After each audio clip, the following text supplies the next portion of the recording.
my name is Susan and welcome to my channel, Ketogenic Susan. In this video, I'm going to explain to you why I made this channel and give you an invitation at the end as well, so be sure to stay tuned for that. And my life has totally changed in the last year and a half.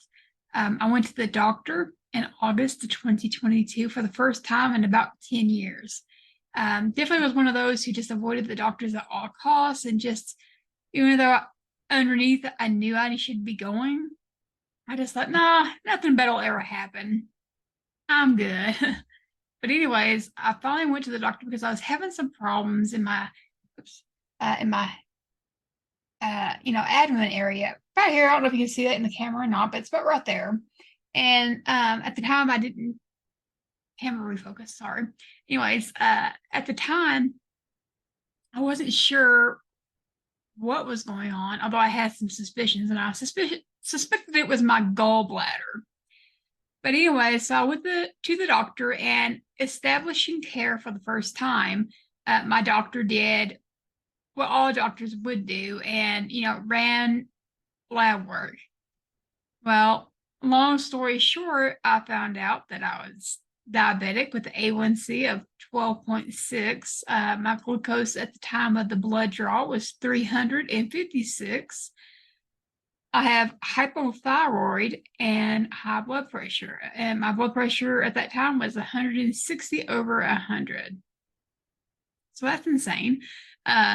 Anyway, so my doctor called me to let me know, and she's like, you are diabetic, and I'm going to have to put you on metformin. It's 500 milligrams, 1 pill a day. And this is what she said. She said, I'm going to start you off with 1 pill a day of that. And then in 3 months, we're going to retest your A1C and then see what more I might need to put you on. It was how she said it that just kind of made me feel like she was expecting to put me on more medicine. But of course, she needed to find out just how much more. Well, I'm scared at this point because I'm not a stranger to diabetes. It runs my family, especially with my dad.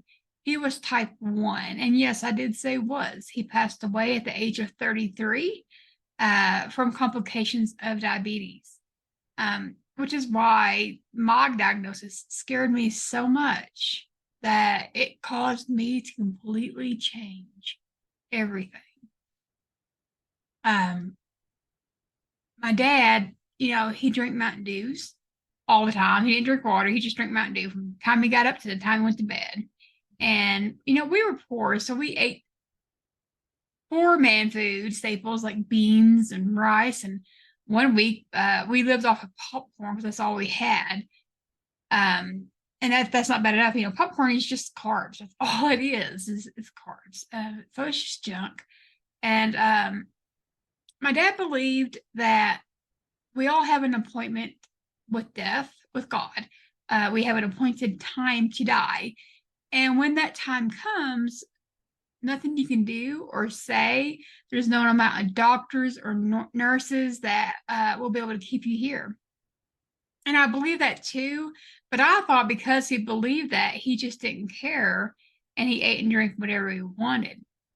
But in this last year and a half, I have learned that, that wasn't necessarily the case.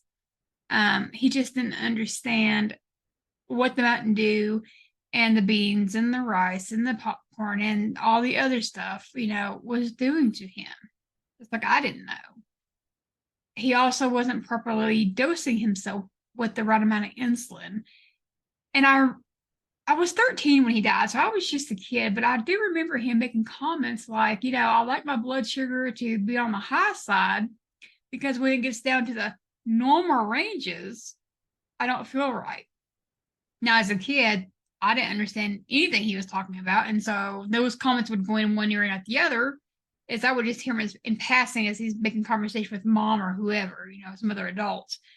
And, but looking back now, I understand what he was talking about, and I have an understanding that he just never kept his blood sugar in the normal range.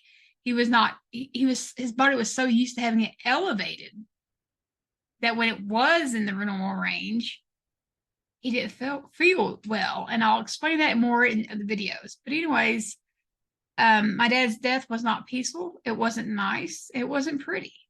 In fact, the last few years of my dad's life, he longed for death, not because he was suicidal or he hated this world.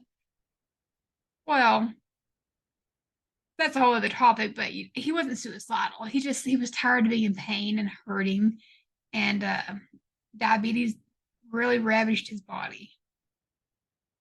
And so, being told I was diabetic, that scared me. And even though I'm type 2 and he's type 1, diabetes is diabetes and it will do the same to me as it did to him if I don't take care of it. And so I'm terrified.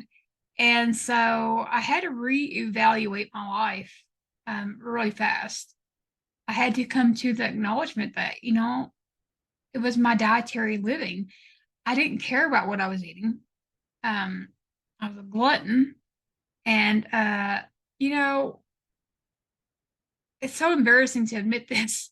It's like I knew sugar was bad for me, but I didn't know why it was bad for me. I just thought, oh, it makes me fat. But I'm fat already, so I'm just gonna eat it. I'll get into why sugar is bad for you in another video. But yeah, that was my line of thought. And so reevaluating, I had to ask God to forgive me for not being a good steward of the body He's given me. And while I know I have His forgiveness, that doesn't mean I escape the consequences of my actions. And in this case, it would be, health problems. But I did ask God that if in His mercy, He would see fit to restore my health to me. But if He chose not to, even if He chose not to, from that day forward, I would be a good steward of the body He's given me going forward, the best I know how. But then I had to ask God to give me wisdom on how to, because I had no clue how to. And so there I go to YouTube University, and that in itself should tell you, yeah, you definitely need wisdom from God, because you can find just about anything on YouTube, whether it be true or false. And so that's where I went. And, I'm excited to share with you in future videos what I've discovered and any kind of health improvement I may have received. I have blood work to show. I have lost a lot of weight, and I have some pictures to show that too. But I'm still on my health journey. I still have some health issues, and I still have some weight to lose. But I invite you to join me. Even though I still have a ways to go, I consider myself a champion because I have put my best foot forward, and I'm going to continue to keep my best foot forward. And I want to invite you to do the same, whether you're just now starting or if you've been living a ketogenic lifestyle and just want to watch another channel.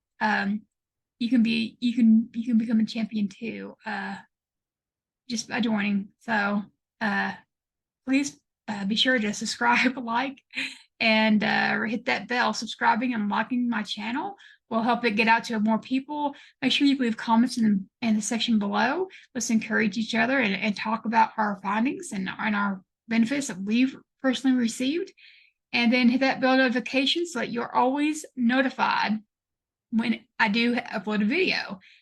Please ask for your grace as I learn technology and how to do videos and make them better.